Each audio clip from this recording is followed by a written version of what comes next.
قبلہ علامہ صاحب، ہمارا آج ہم حج پہ بات کر رہے ہیں اور حج اور تقرب الہی پہ بات کر رہے ہیں. تو ارکان حج جیسے حضرت نے بھی بیان کیا وقوف عرفات ہے. مینا میں آپ پورا دن گزار رہے ہیں، نمازیں پڑھ رہے ہیں. اچھا اگر ہم دیکھیں کہ ارکان حج کو دیکھیں، وقوف عرفات کہ صرف عرفات میں ٹھہرنا ہے، کوئی نماز نہیں پڑھنی، کچھ نہیں کرنا. اسی طرح اور دیگر چیزوں میں بھی ہم جاتے ہیں. تو ارکان حج کو اگر ہم غور سے دیکھتے ہیں تو بظاہر ایک ہم یہ کہہ سکتے ہیں کہ ایک ایکسرسائز ہے جو بالترتیب آپ سے کروائی جاتی ہے کہ آپ مینا سے عرفات، پھر مزدلفہ، پھر جمرات، آگے پورا ایک سلسلہ. تو اس پورے عمل کے درمیان، اس پورے ارکان حج کے سلسلے کے درمیان اب جو بات آ رہی ہے تقرب الہی کی، قرب الہی کی، تو اس کو کس طرح حاصل کیا جائے اور حاصل کرنے کے بعد اس کو کس طرح اپنی زندگی میں مستقل شامل حال کیا جائے. ماشاءاللہ. بسم اللہ الرحمن الرحیم. اللہم صلی علی سیدنا و مولانا محمد وعلی آلہ و صحبہ و بارک وسلم. حج اور تقرب الہی، خوبصورت حسین عنوان آج کی نشست کے لیے مقرر کیا گیا، اور دونوں ڈاکٹر صاحبان نے فکری اور علمی گفتگو فرمائی. اس میں مخمل میں ٹاٹ کا پیوند لگانے کی میں کوشش کروں گا. اس سوال کے سب سے پہلے تو حج اور تقرب الہی، اس پس منظر میں چند جملے میں نظر کر دوں کہ ہر عبادت کی بنیاد اللہ کا قرب ہے. اللہ اکبر. جس عمل کی بنیاد اللہ کا قرب نہ ہو اس کو پھر کچھ بھی آپ نام دے لیں، وہ عبادت نہیں ہے. عبادت کے لیے شرط ہے کہ اس کی بنیادی نیت یہ ہو کہ اللہ کی قربت کے حصول کے لیے یہ عمل کیا جا رہا ہے. اب نماز ہے، روزہ ہے، زکوٰۃ ہے، یہ ساری عبادات ہیں، اور ان میں سے ہر عبادت کی بنیاد اللہ کا قرب ہے. ان تمام عبادتوں کو یکجا کر کے حج بنایا. کیا کہنے، سبحان اللہ سبحان اللہ. یعنی اس کے اندر روزے کا وہ فلسفہ بھی رکھا کہ جس طرح حالت روزہ میں بعض جائز چیزیں ممنوع ہو جاتی ہیں، اس طرح حالت احرام میں بعض چیزیں ممنوع ہو جاتی ہیں. وہ روزے کی فلسفی اس کے اندر رکھی گئی. اس کے اندر حج میں زکوٰۃ کا فلسفہ رکھا گیا کہ زکوٰۃ کے لیے مالی قربانی ہوتی ہے، اس لیے اس میں یہ سہولت نہیں دی گئی کہ ہر آدمی اپنے علاقے میں حج ادا کر لے. سب لوگ ایک جگہ پر جمع ہوں گے تو ظاہر ہے مالی لاگت آئے گی. تو اللہ کے راستے میں مال خرچ کرنے کا جو فلسفہ ہے، جو زکوٰۃ کی روح ہے، وہ بھی اس کے اندر رکھی گئی.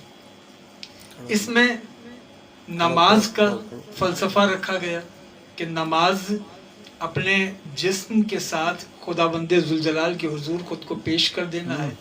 تو بندہ جب تلبیہ پڑھتا ہے تو وہ نماز کے اس فلسفے کی عملی شکل بنا ہوتا ہے. واہ واہ واہ. اب جہاں یہ حج عبادات کا مجموعہ ہے، وہاں یہ حج قرب الہی کا ذریعہ بھی ہے. ذرا سا ایک فرق ہے نماز، روزہ، زکوٰۃ، حج اور دیگر عبادات میں اور حج میں. ذرا سا ایک فرق ہے. دیگر عبادات میں انسان کو اس کی عقل کے ساتھ ساتھ چلایا جا رہا ہے. کیا کیا. اور یہاں پر اقبال نے جو کہا تھا، بہتر ہے دل کے ساتھ رہے پاسبان عقل، لیکن کبھی کبھی اسے تنہا بھی چھوڑ. کیا کہہ رہے ہیں، کیا کہنے. تو یہ حج میں اس کو تنہا چھوڑ. واہ واہ واہ. بہتر ہے دل کے ساتھ رہے پاسبان عقل، لیکن کبھی کبھی اسے تنہا بھی چھوڑ. کیا کہنے. تو حج میں اس پاسبان عقل کو تنہا چھوڑ دیا جاتا ہے. اب عشق کو اس میں غالب کیا جا رہا ہے. عشق غالب کیسے ہوگا؟ عام زندگی میں عقل کا تقاضا ہے کہ انسان کا بہترین لباس اس کی آبرو ہے، اس کی سر ڈھانپنا تکریم کی علامت ہے. اب جو سر ڈھانپنا تکریم کی علامت ہے، اب یہاں اس کو ختم کیا جا رہا ہے. اب اگر ڈھانپا تو دم لازم ہو جائے گا اگر 12 گھنٹے گزر گئے. اب اگر تم نے لباس پہنا تو اب تمہارا حج نہیں ہوگا، اب تو بے سلی چادریں پہننی ہوں گی.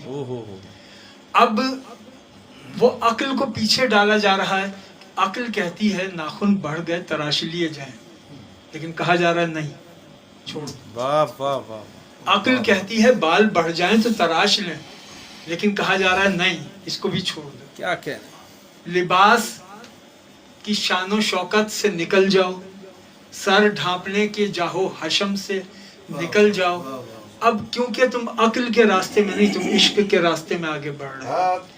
اور پھر عشاق کا ایک طریقہ ہوتا ہے طواف کوچہ جانا، ہے سبحان اللہ، کیا بات، وہ یہ طواف کوچہ جانا۔ کیا آپ کہنا؟ اندازہ لگائیے کہ کیا اس سے مقصد ہو سکتا ہے کہ ایک عمارت کے گرد دیوانہ وار گھومے جاؤ؟ کیا کہنے، واہ واہ یہ عقل کا تقاضا نہیں، یہ عشق کا اظہاریہ ہے واہ واہ واہ، کہ کعبے کے گرد دیوانہ وار گھوم رہے ہیں احرام باندھ کر۔ پھر مجھے حضرت بیدم وارسی کا شعر یاد آ گیا، ہم بھی باندھیں گے تیرے عشق میں احرام جنوں، ہو سبحان ہم بھی باندھیں گے تیرے تیرے عشق عشق میں احرام جنوں، ہم بھی دیکھیں گے تماشا تیری لائلائی کا۔ واہ واہ واہ واہ، ابھی جو احرام سے آغاز ہو رہا ہے، کیا کہنے، کیا اس کہنے، آغاز کے اندر ہی، اس آغاز کے اندر ہی سارے مقاصد طے کر دیے گئے۔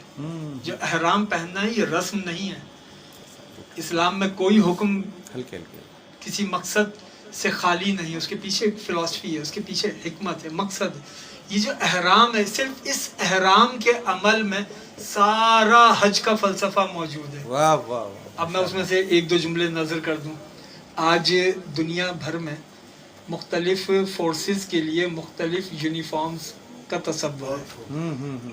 دنیا کی ہر ملک میں فوج کا ایک الگ یونیفارم ہے، پولیس کا الگ یونیفارم ہے، سیکیورٹی فورسز کا الگ یونیفارم ہے۔ آپ عدالتوں میں چلے جائیں تو وہاں پہ لائرز کے لیے الگ یونیفارم ہے، ججز کے لیے الگ یونیفارم ہے۔ آپ ہاسپٹل چلے جائیں، ڈاکٹرز کے لیے یونیفارم ہے۔ مختلف جگہوں پر مختلف طبقات کے لیے یونیفارم۔ یہ یونیفارم سے ہوتا کیا ہے؟ یہ دنیا پاگل ہے کہ یونیفارم کے اس طریقے کو رائج کیے ہوئے۔ اس کے پیچھے دنیا کی فلسفی یہ ہے کہ یونیفارم انسان کو اس کی ذمہ داری کا احساس دلاتا ہے۔ بے شک سبحان اللہ، جب ایک سپاہی یونیفارم پہنتا ہے تو اس کو یونیفارم سے یاد آتا ہے کہ میری کچھ ذمہ داریاں ہیں اس کی وجہ سے۔ ڈاکٹر کو اپنا یونیفارم دیکھ کر اپنی ذمہ داری کا احساس ہوتا ہے۔ ہر شخص عالم دین ہے، وہ اپنے لباس میں اپنی ذمہ داریوں کو محسوس بے کرتا ہے۔ شک بے شک، یہ دنیا میں یونیفارمیشن بعد میں ہوئی۔ اسلام نے اس زمانے کیا اچھا میں کہا ہے، ماشاء اللہ، ابراہیم علیہ کیا السلام اچھی کے بات کہی ہے، زمانے میں کیا- تصور دیا کہ تم یونیفارم پہنو۔ بہت خوب، بہت خوب، یونیفارم تمہیں یاد دلائے گا تم اس دنیا میں کیوں آئے ہو، تمہارے اوپر کچھ ذمہ داریاں ہیں، ان ذمہ داریوں کو تمہیں ادا کرنا ہے۔ یہ یونیفارم تمہیں یاد دلائے گا کہ اس یونیفارم میں جائز چیزوں سے بھی اللہ روکے گا تو رک جانا ہے۔ اس کا مطلب یہ ہے کہ احرام اتارنے کے بعد ناجائز کے قریب جانے کا سوال ہی پیدا نہیں، کیا بات ہے، سبحان اللہ، کیونکہ احرام نے تو یہ مشق کرا دی تھی نا، جائز سے روکے گا ہمارا رب، ہم رک جائیں گے۔ اب یہ دیوانہ وار اس کے اندر جو قرب الہی حاصل ہو رہا ہے، ایک تو یہ کہ احساس ذمہ داری پیدا ہو رہا ہے، اس کے اندر ساری دنیا کے مسلمانوں کی وحدت کا اظہاریہ ہو رہا ہے، واہ واہ اور پھر روز حشر کی یاد تازہ ہو رہی ہے واہ کہ جب مسلمان اپنی قبروں سے نکلیں گے، اور ہر شخص جب قبروں سے نکلے گا تو وہ کفن پہنے ہوئے ہوگا، کہ جہاں وہ منظر اس کی ایک مشق میدان عرفات میں نظر آتی ہے، مزدلفہ میں نظر آتی ہے، حج کے مناسک میں نظر آتی ہے۔ پھر بس اب تلخیص کر رہا ہوں بات کی، مناسک حج میں اللہ کی قربت کا نظام پنہاں ہے۔ کیسے کہ ایک طرف تو حاجی سے کہا کہ وہ یہ کہے لا شریک لک، پروردگار تیرا کوئی شریک نہیں، ایک طرف حاجی کہہ رہا ہے لا شریک لک، اور اسی حاجی سے رب کہہ رہا ہے سعی کرو کیونکہ ہاجرہ نے کی تھی، واہ واہ واہ واہ واہ واہ واہ، صحیح کرو کیونکہ ہاجرہ نے کی تھی، کیا کہنے، کیا کہنے، رمی کرو کیونکہ ابراہیم نے کی تھی۔ واہ واہ، سبحان اللہ، اس کا مطلب یہ ہے کہ اللہ کے مقرب بندوں کی پیروی ہی قرب الہی ہے۔ کیا کہنے، کیا کہنے، سبحان اللہ کے نیک بندوں کی پیروی ہی قرب الہی، بہت اور یہ حج اللہ کے نیک بندے اور نیک بندی ان کی یادوں کو تازہ کرنا ہے۔ اس لیے اللہ والوں کی یاد تازہ کرنا بدعت نہیں، قرب الہی کا ذریعہ ہے۔